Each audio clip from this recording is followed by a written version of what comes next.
Hey guys, thanks for tuning in. Today we're going to be taking a look at one of the newest Spyderco offerings, and that is the collaboration with custom knife maker Peter Carey, and this is the Spyderco Rubicon. So, obviously this is a flipper model. It comes with carbon fiber handles, very beautifully done, and a titanium liner lock. So, let's jump into the specs here. So you have just a little bit over a 3-inch blade. We'll call it a 3-inch blade. Handle length is about 4.3 inches. Total length is about 7.35, 7.4 thereabouts. So it's a rather small, fairly good EDC size carry knife. The handle thickness in this direction, it's actually a kind of a chunky little knife. It is 0.65 inches thick, and in the closed position here, the total thickness from here to here, about the widest portion, is 1.52 inches. So it's kind of a short, stubby little thing, but my overall impressions are actually really good. So this is a Taichung offering, one of Spyderco's premier folders. All their most premier stuff is made from their Taichung factory, or the factory that they collaborate with. In Taichung, they don't actually own it. And so if you've handled any of the Taichung offerings, you know that they're quite exceptional, quite good, quite good values, and kind of up in that mid-tech level. So let's take a look in comparison with two of its brothers or family. Here we have two other Taichung offerings, the Spyderco Gale Bradley and the Spyderco Navaja. So let's take a quick look at the size comparison here. So, definitely the smallest of the bunch, but certainly much, much thicker than the other two in terms of kind of the handle thickness here. So here we're with the Gale Bradley. I'm not sure if it's going to convey that well, but I think the Gale Bradley is around 0.5 inches thick thereabout, and this one's 0.6. So anyhow, now my one complaint with this knife was when I initially got it, it had a fair bit of lock stick, and the lock bar is actually difficult to get to. As you can see, there's no lock bar relief cut out. You basically have to get down into the handle. And it's the same case with the Spyderco Gale Bradley, but the lock bar disengagement on this has always been really, really easy for me. And so I never felt like this needed a lock bar cutout. But with this one, with the initial lock stick, and just the small space, I don't know, I think this one definitely needs a lock bar relief cutout. That's my one criticism. But aside from that, this is exceptionally well made. I think this is possibly the nicest Spyderco I've ever had my hands on. And again, Taichung produces mid-tech level quality in my opinion. So there are two different ways to look at this knife. One is as a top-tier Spyderco, and the other is to look at it as a Peter Carey mid-tech. So we'll talk about that in a minute. Now, taking a look at the blade, we've got this beautiful drop point with this nicely milled swedge. Kind of a really high hollow grind, comes down to a really fine point S30V blade. It does have the flipper tab for deployment, which does have jimping, so it flips really well. I actually like the way it flips better than both the Spyderco Southern and the Spyderco Domino. And since the blade is a bit thicker and has some more heft to it, it wants to drop on itself a little bit more than the Domino, which had such a thin blade that it didn't have much weight to it.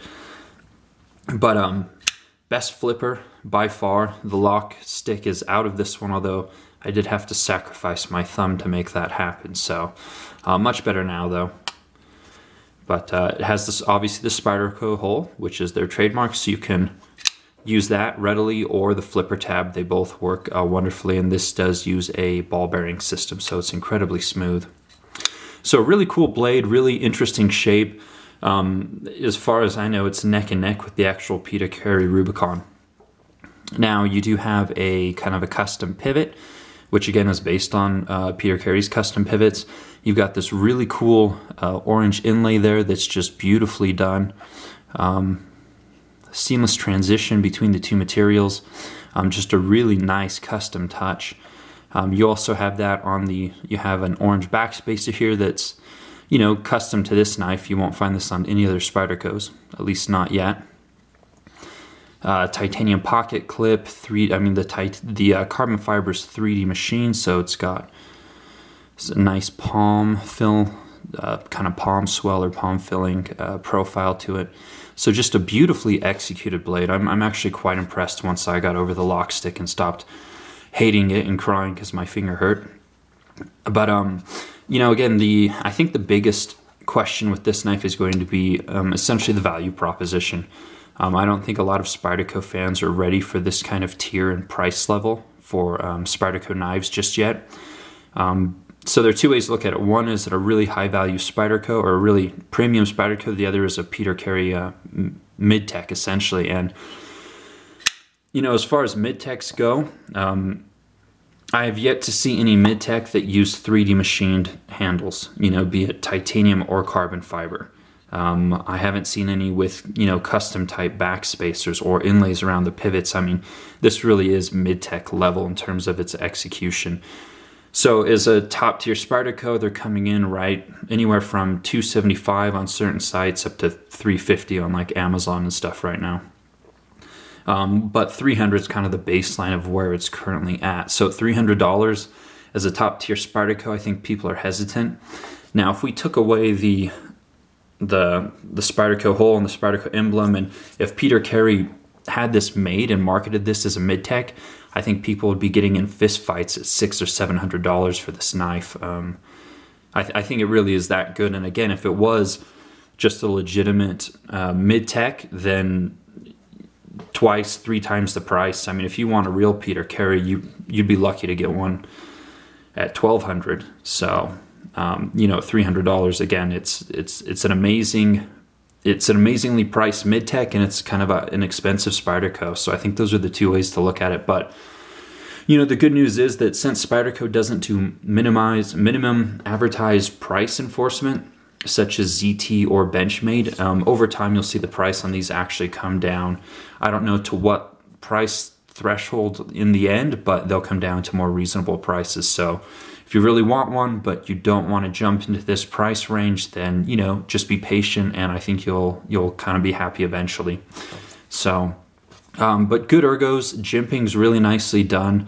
Again, the blade finish is just absolutely wonderful. S30V isn't the most premium steel, but you know, at one time it was considered certainly a super steel. I've never had any problems with S30V on, you know, my Navaja or any of my other Spydercos. So, as I said, the flipping action I think is better than the Domino or the Southern. Just really nice, solid. The titanium liner lock, now that it's broken in, is quite sturdy. Really a robust little thing. So, the pocket clip, it's just a titanium, it's a bent spring clip, really high kind of tension on this one, but with a polished carbon fiber, you definitely want that because this is slippery. And it matches the actual Rubicon quite well, I've heard. So those who have an actual Rubicon from Peter Carey said that the parallels are quite striking, just a neck and neck for his actual work. And I would believe it. This is just, again, a quality build. So, in other news, Peter Carey has sent another model to Spyderco, and that is his Tremor S, which is a 3.5-inch blade. So a little bit longer, a little more full size, kind of a similar handle profile and a similar pocket clip. But, you know, I wouldn't anticipate that for probably another year at least. It's going to take them time to get that done. So all in all, really great piece. Really glad that I picked one up. No qualms for the initial price whatsoever. Just a really great offering. It's just a little tiny bit better than the other Taichung offerings thus far, I think, because of the 3D the 3D machining, the inlays, the custom back spacer. I mean, all this stuff was done for this knife specifically, and it's not like they can take this and put it on another one, whereas, you know, perhaps the barrel spacers here, it can be used in other knives, or, you know, they can use the same kind of carbon fiber over the G10 and other knives as well. I mean, you know, those are the same types of materials that they put into different applications on different knives, but everything on the Peter Carry has been done specifically for this knife, and you know, perhaps it'll go on the next Peter Carry or perhaps not, which again makes the build so much more expensive and the piece so much more unique. So great little knife, great flipping action. Yeah, pick one up, try one out. You know, thankfully this is something that you'll actually be able to buy in the coming months for reasonable prices, and just really, really good quality mid-tech levels. So anyways, hopefully this was helpful. If you have any comments or questions, feel free to post below. As always, thanks for watching and take care.